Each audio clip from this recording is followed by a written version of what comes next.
Today we're going to talk about what a minimalist entrepreneur is. And as the name suggests, whether it's really possible to focus on fewer things, run a healthy and profitable business, and at the same time, live a better and less stressful life. The story starts in Silicon Valley, when the book's author, Sahil Lavingia, was trying to create the next Facebook or the next Uber, following the classic startup model. This model focuses entirely on growth, fueled by investor funding, while profit is secondary in the early stages of a startup. And that's because this is how the world of venture capitalists works. They gather investments from investors and banks, then put that money into private companies, mostly startups with big growth potential. Their stats say that 70% of startups fail, another 25% see modest returns, and the remaining 5% manage to return 10 to 100 times the initial investment. It's those few companies that grow massively that keep the venture capital business going. They basically lose money on 9 out of 10 companies, but the one that makes it not only covers all the losses, but also puts them well in profit. The whole model relies on one company hitting it big and becoming a billion-dollar business. Without that, the venture capitalist business model wouldn't work. It's a tough life. The stress is sky high, and like I said, it's very risky for a startup because only a few make it. But does it really have to be this way? Sahil tried this approach with his company, Gumroad, a business that aims to make life easier for creators who want to sell online with very simple, straightforward tools. It wasn't one of those companies that made it big by venture capitalist standards. But after some disappointment and a sense of failure at first, Sahil realized that when he stripped away all the unnecessary stuff that was part of the previous model, he still had a business with happy customers that was generating profits. And from there, he started down a very different path, one that, honestly, is much more useful for the typical entrepreneur like you and me. Because even though the Silicon Valley startup world is famous, it's not the norm for most people doing business. The norm is building a business and trying to become profitable as soon as possible. It's about solving a problem for the people you want to serve and getting paid for it. Growth comes later, survival comes first. And that's exactly what the minimalist entrepreneur is about, but it explains it through some very specific and interesting steps. The first key idea is the starting point. Before becoming a full-fledged entrepreneur, you need to become a creator within a community, and only later, after you've validated your business idea, will you become an entrepreneur.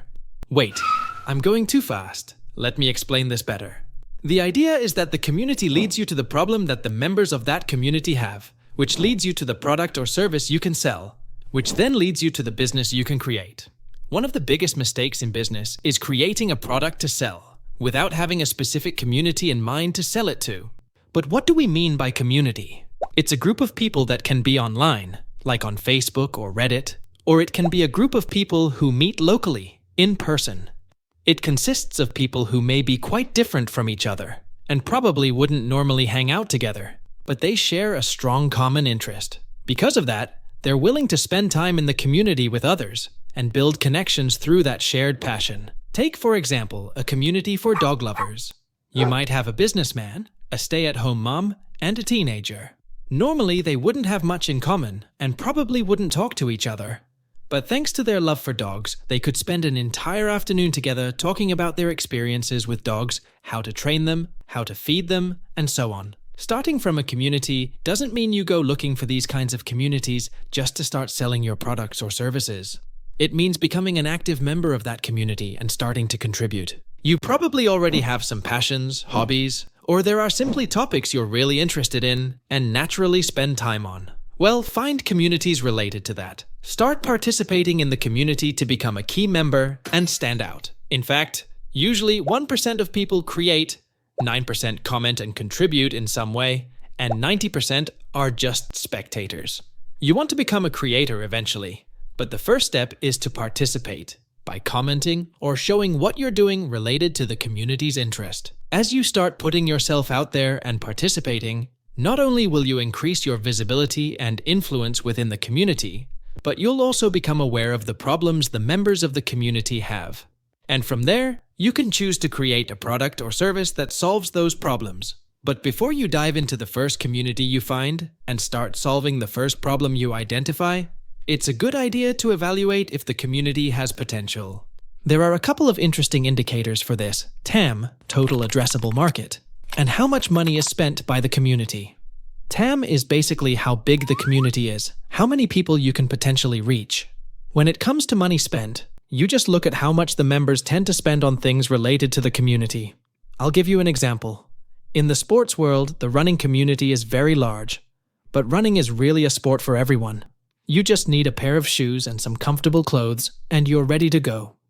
The cycling community, on the other hand, is a bit smaller, but they're true enthusiasts who spend thousands of dollars on bikes and gear. The ideal scenario isn't finding the biggest community that spends the most. That would be too expensive to maintain. Nor do you want a small one that spends very little, because you wouldn't be able to sustain a business with that target. You want to find a balance. So once you've chosen a community, started participating, and found some problems, the next step is to come up with a solution for one or more of those problems. Here, the possibilities are endless, and it depends on the type of community and the problem you've identified.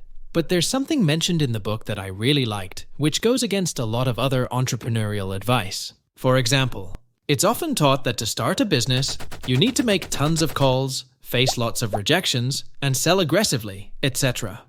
But Sahil suggests you make sure that the business and business model you choose match your personality and skills. So if you really hate making cold calls, don't start a business that relies on them right away. There are plenty of other options.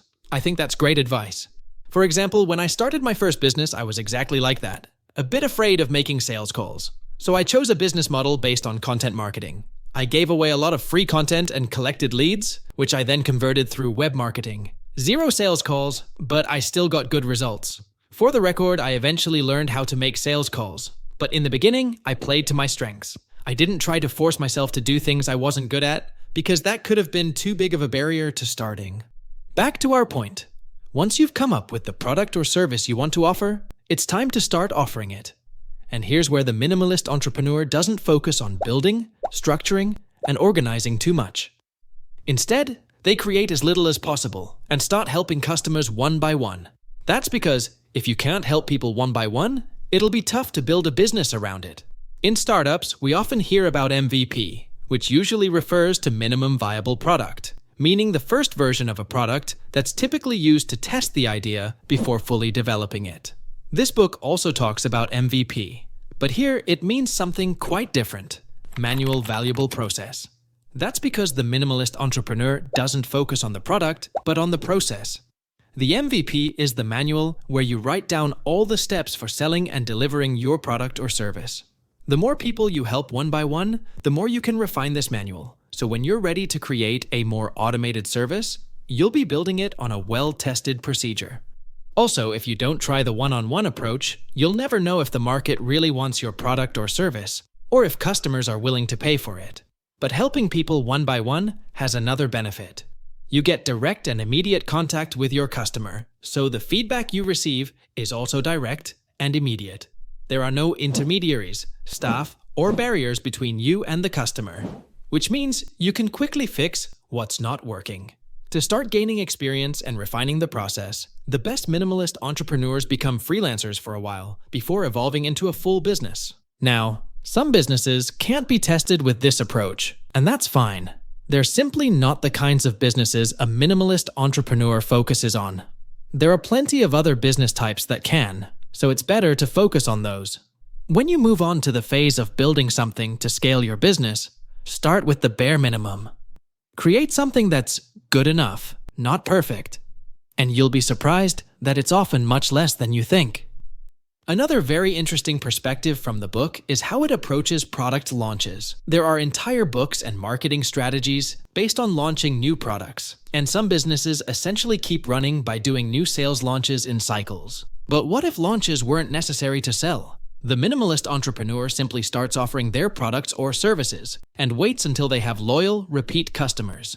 Then they do a launch, but as an event to thank them for their support. That's right, you don't sell anything at the launch. Instead, it's a wonderful way to strengthen the relationship with your loyal customers, who will appreciate you even more. At the beginning, the minimalist entrepreneur doesn't rely on SEO, paid advertising, or any kind of paid methods. They prefer to spend time rather than money. They focus on personal connections. Start by reaching out to family and friends, then to the members of the community you're part of. These people care about you as a person, and an event to thank them will only strengthen this bond. Later on, in the business, you can promote through other methods and target strangers, and these strangers will be more interested in the product than in you. Those are different dynamics that you'll get to later if needed. But it's also possible that your business will bring you great satisfaction with just the first two groups, especially if your community is large enough.